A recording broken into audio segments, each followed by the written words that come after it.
आप सभी के अंतस्थल में बसने वाले प्रभु श्री राम जी से मेरा सत सत नमन। बहुत अच्छी अनुभूति हो रही है। इस शब्द को सुन करके लग रहा है कि हाँ, सत्य ही तो है। हम सबके मन में प्रभु श्री राम ही तो हैं और उन्हीं के द्वारा हम जो भी कार्य कर रहे हैं, हर कार्य उनकी ही शक्ति से हम कर पा रहे हैं। यदि यही विश्वास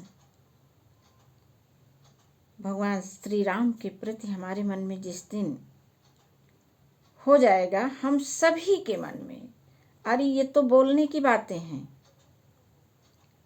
कह रही हूँ, लेकिन वास्तविकता ये है कि अभी तनिक भी किसी ने कुछ कह दिया, सामने भी नहीं, कहीं दूर से कुछ आवाज आ गई, किसी दूर से दूसरे के मुंह से ही हमने सुन लिया कि फला व्यक्ति ने हमको कुछ कहा, लो फिर सारे राम चले गए, सारे लक्ष्मण चले गए, क्या क्या हो गया हमारे मन में, बिल्कुल अपसेट। उसकी बात पर तो हमको विश्वास आ गया, लेकिन इतनी शाश्वत और सत्य बात पर मेरा मन कभी भरोसा नहीं कर पाता है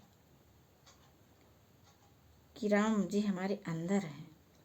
हम तनिक में विचलित हो जाते हैं। जिस दिन यही भरोसा हमें हो जाएगा, उस दिन फिर हमारा काम करना नहीं होगा, हमें वह स्वयं होता चला जाएगा। प्रभु आपकी कृपा से मेरा सब काम हो रहा है। प्रभु आपकी कृपा से मेरा सब काम हो रहा है। करते हो तुम कन्हैया, बस मेरा नाम हो रहा है। फिर ये वाली हालत आ जाएगी, आ नहीं जाएगी, अभी है। अभी भी तो सारे काम वही भगवान मेरे सब कर रहे हैं, लेकिन हम लोगों को विश्वास नहीं होता। हमें तो लगता है नहीं नहीं, हमने सब किया है। इस मैं शब्द को, मुझे शब्द को जिस दिन हटा करके हम अपने चारों तरफ प्रभु श्री राम को ही देखने लगेंगे, उस दिन रामचरितमानस पाठ करने का सही अर्थ आएगा। रामचरितमानस को भी हम लोगों ने बहुत साधारण बना दिया है। ये साधारण नहीं है, दिव्य और अलौकिक हैं इसमें के शब्द। जब हम इस पर पूरी तरह से विश्वास कर लेते हैं तो आइए आज रामचरितमानस की पहली दूसरी चौपाई पढ़ रहे हैं। यहाँ पर तुलसीदास जी ने अभी सबकी वंदना ही कर रहे हैं। इसके पहले के दोहों में उन्होंने गुरु की महिमा का वर्णन किया था। गुरु की भी नहीं, उनके चरण कमलों की महिमा का वर्णन, चरण कमल के में लगे हुए रज कण की वंदना की है, महिमा का वर्णन किया है कि वह रज कण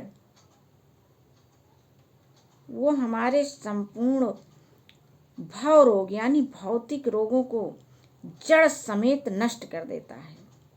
और उस रज को माथे पर तिलक लगा लेने से हमारे पास सारे सुख अपने पूरे समूह रूप में आ जाते हैं। गुणों का समूह हमारे पास आ जाता है, सुखों का समूह आ जाता है। तो आइए उसी क्रम में आज आगे बढ़ते हैं। रामचरितमानस, इसके सिद्धांत और रहस्य पूरा जीवन बदल देने वाला। इस पर एक बार विश्वास तो करके देखिए। गुरुपद रज मृदु मंजुल अंजन, नयन अमीय दृग दोष विभंजन, तेहि करि विमल विवेक विलोचन, बरनौ रामचरित भवमोचन। श्री गुरु महाराज के चरणों की रज कोमल और सुंदर नयनामृत अंजन है। गुरु के चरणों की रज जो है वह उतनी तो कोमल है, सुंदर है और आँखों के लिए नयनामृत, आँखों के लिए वह अमृत के सदृश अंजन है, जो नेत्रों के दोषों का नाश करने वाला है। अर्थात फिर हमारी आँखों में सब कुछ अच्छा ही अच्छा देखने की शक्ति आ जाती है, फिर कुछ बुरा रह ही नहीं जाता है। जो गलत होता भी है उसे ये हमारी आँखें अच्छा करके देख लेती हैं, अर्थात फिर सब कुछ अच्छा ही अच्छा हो जाता है।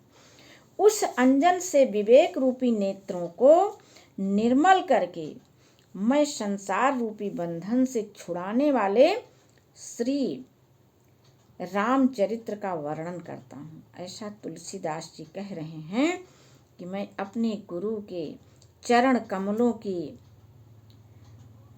कोमल सुंदर और नयनामृत के लिए अंजन जैसा काम करने वाली रज को मैं अपनी आँखों में लगा करके भगवान प्रभु श्री राम चरित्र का मैं वर्णन करने चल रहा हूँ। अब इसमें सबसे पहले उन्होंने किसकी वंदना की है, देखिए। बंदौ प्रथम महीसुर चरना, मोह जनित संशय सब हरना, सुजन समाज सकल गुण खानी, करऊं प्रणाम सप्रेम सुवानी। एक एक चौपाई का अर्थ ही नहीं, उसका भाव जानना है हमको। अर्थ और भाव में बहुत अंतर होता है। अर्थ एक होता है, भाव अनेक होता है।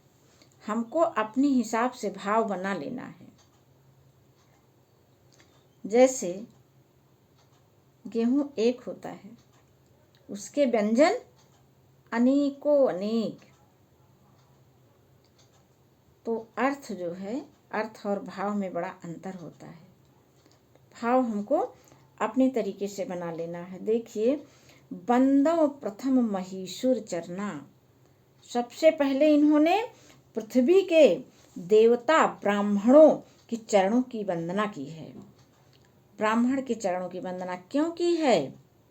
जो अज्ञान से उत्पन्न सब संदेहों को हरने वाले हैं, अर्थात जो भी दूसरों के अज्ञान को मिटाता है वही ब्राह्मण है।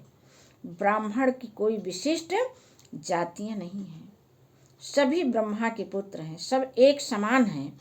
ये मानव ने अपने अपने स्वार्थ हित के लिए तमाम जातियां गढ़ ली हैं, लेकिन यदि मूल रूप में देखा जाए तो जो भी किसी के अज्ञान को दूर करता है, उसमें ज्ञान की ज्योति भरता है, उसमें आत्मशक्ति डालता है, वही ब्राह्मण है। फिर सब गुणों की खान संत समाज। संत समाज, आज संत समाज कहाँ रह ही गया है।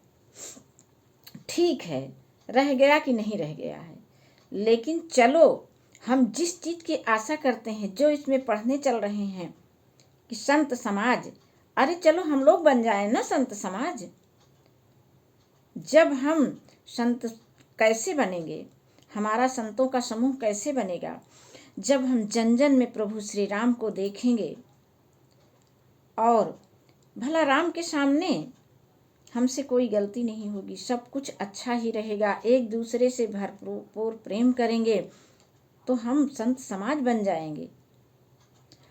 तो संत समाज को प्रेम सहित सुंदर वाणी से प्रणाम करता हूँ, ऐसा तुलसीदास जी ने कहा है